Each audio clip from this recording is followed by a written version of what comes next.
Maganda rin mga bossing, sa naghahanap dyan ng SUV, 7-seater, na gasoline engine, mga boss, automatic transmission. Ito, available tayo mga bossing ha. Black Series po ito, ng Toyota Fortuner, 2015 year model. Alright, coding nito is Friday, ending 9 mga boss. Yan, metallic gray ang kulay nito mga bossing. Kutan lang natin ang bahagya. Gulong na ito mga bossing, naka-all-terrain tires, R17 ang mags, tapos series 2025 yan. Chrome and door handle, ito naman yung kanyang interior. Yun o, lamig ng aircon. Naka, leather na aftermarket to mga bossing. Ito yung mileage niya, 84,206 kilometer mga bossing ha. Ito mga boss. Yan, sikutan lang natin ang bahagya mga bossing. 100% na hindi ito binaha mga boss. Okay. Yan. Ito yung kabilang side. G-bar yan. Pero metallic gray ang kulay mga boss. Yan. Price natin dito mga bossing is 695,000. Kasama dyan yung transfer of ownership mga bossing. Yung sa pre-full tank na ito, ikaklaro pa natin mga boss kasi hindi pa approve mga bossing. So nililinaw ko lang mga boss, no? Yan. So yung iba kasi nirequest na natin, approved na. So dito sa isang to, hindi pa mga boss. Okay? So discuss na rin natin mga boss para sa mga naghahanap dyan ng gasoline engine na yan, mas matipid sa diesel. Kasi nga, yan diesel ngayon, parang magkano na ba? 150 mga boss. So ito is parang 92. So mas mura ng bahagya na 50 pesos. Okay, malaki pala, hindi pala bahagya. And same time, pag naka-gasoline engine ka, less vibration. So ito yung mga hinahanap ng mga businessman, mga naghahanap ng komportableng biyahe. So ito po yun, Toyota Fortuner na gasoline engine mga boss. Okay, so pagdating sa headlight, all goods yan mga boss. Front grille. Sa hood naman, wala naman tayong malalait mga bossing. So walang hood scoop kasi baka maitanong ng iba kasi yung 2014 pataas may hood scoop kasi nga yun po is diesel engine. So gasoline engine to, wala siyang hood scoop. So chrome ang ating fog light housing. Ito yung ating fender, so klarado. Ganda, pantay na pantay ang kulay mga bossing. Sa stepboard lang, medyo namumuting ng bahagya. Okay, so normally naman yan, pwede nyo pabaguhan ng pintura or Filox lang mga bossing. Pero kung gusto nyo kapit na kapit, pabaguhan nyo talaga, Then nga pala mga boss, para sa ating mga mahal na viewers and buyers dyan sa Cavite area mga bossing. Yan, baka mapalapit na yung tag-ulan mga boss. So pwede kayong pumunta sa Seabart, Imos, Cavite mga bossing. Sa Palikulian mga boss. Okay, so may discount po kayo dyan mga bossing ha. Banggitin nyo lang ang promote PH mga bossing. Okay? So kakilala ko po ang may-ari niyan mga boss. Okay? So malaking tulong 'yan para sa mga natin, magpapa-undercoat mga boss. Mapa-brand new, second hand. Basta gusto niyo ipa-undercoat, dalhin niyo lang sa Seabart, Imos, Cavite mga bossing. Alright, so hingi kayo ng discount dyan, gamitin niyo si Promote PH mga bossing. Okay? Pag di kayo binigyan ng discount, tumawag kayo sa akin mga boss. So eto mga bossing, discuss na natin ha. So tapos na tayo sa front area. Maayos yung kanyang side mirror, walang basag. And meron niyang signal light mga boss. Okay? Yan. Chrome ang ating door handle. Yan yung roof rail. So wala siya rin visor mga boss. Interior. So kulay black kasi nga Black Series mga bossing. Kung napanood nyo yung vlog natin ng 2014 din. At saka 2014 na diesel mga boss. Pero brown yung interior. So ito yung kasi yung tinatawag natin na Black Series mga bossing. Black ang interior, black yung mags. Okay? So polish gray yan. Pero parang black ang dating yan kasi mga boss. Yan. So ito yung ating dashboard. Naka 2D system. Naka wood accent to mga bossing. Originally pa to mga boss. So yung leather sa steering wheel natin. So hindi pa siya yung pinalitan ng upholstery. Automatic climate control yan mga boss. Ito yung meter cluster. Okay, so ceiling natin, kulay gray din. So kung kanina mapapansin nyo, beige yun sa ating vlog ng Toyota Fortuner na 14 na diesel. So beige, then yung kanyang upuan brown. So dito naman all black mga bossing. Okay, then pagdating sa chrome, as a door opener, naka-chrome yan mga boss. And same lang naman siya, power fold, yung ating side mirror. Okay, then power adjust. Yan, di na tayo masyadong uupo sa loob kasi sobrang lakas ng buga ng aircon. Medyo basa ng pawis mga boss. Pasensya na mga bossing ha. Yan. Baka madali naman tayo ng ano, mga bossing, yung ating baga. So ito, yung kanyang interior, mga boss, steering wheel. Ito yung ating aircon ventilation, mga boss. Yan ha, aircon switch pala mga bossing, automatic climate control yan. Sa ating mga sun visor, ito yung sun visor natin. Yan, may mirror, ito walang mirror mga boss. Yung sa hand grip, kumpleto naman. May mga hand grip yan, kulay gray din yung mga hand grip mga boss. Then ito yung kanyang second row.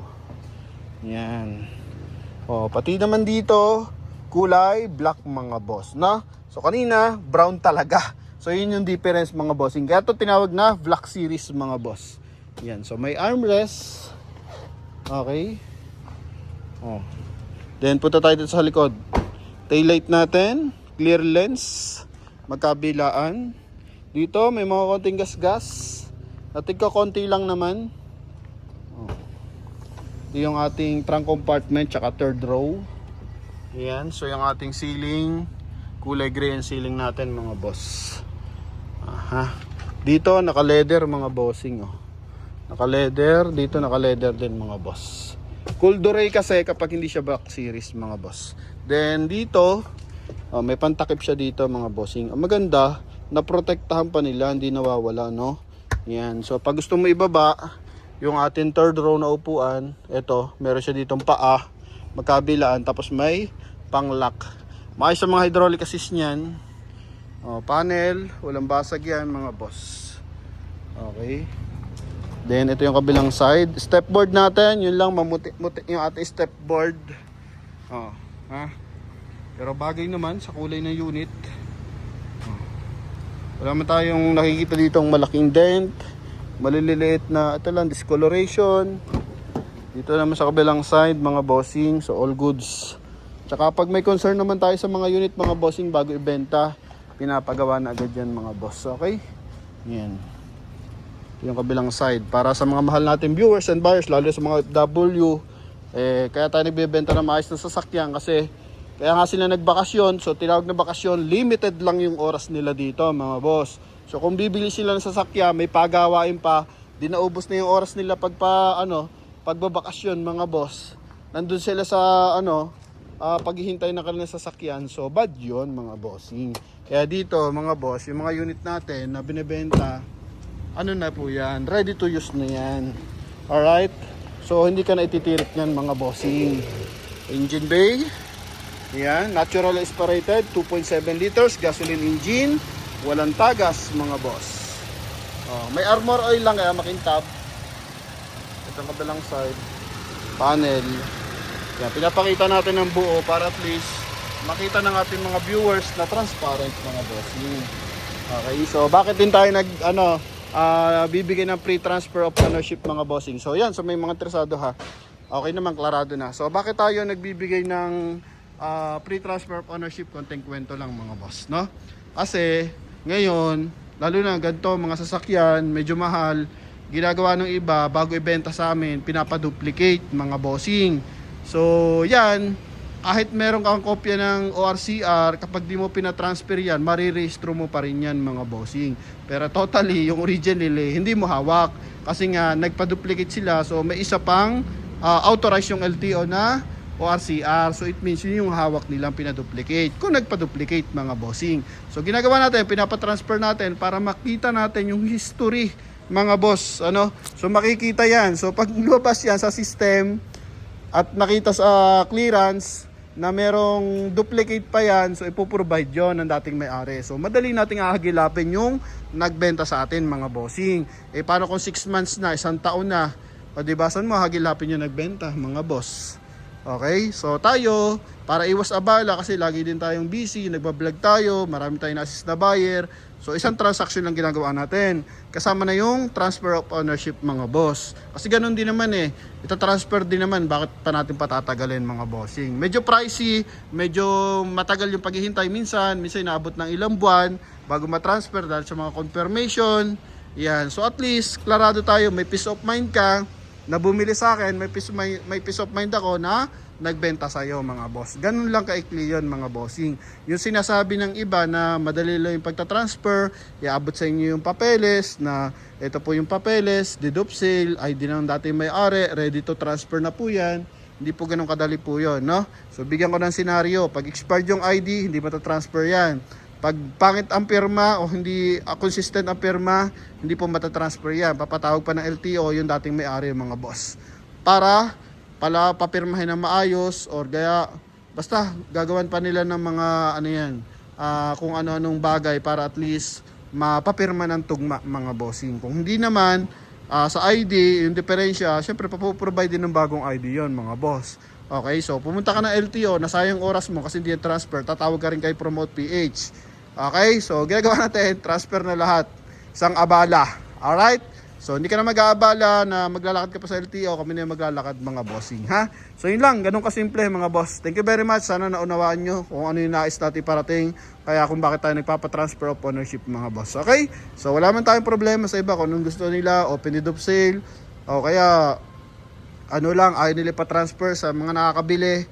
So wala pa tayong problema dyan mga boss. So may mga senaryo kasi kung ba't ayaw pa-transfer.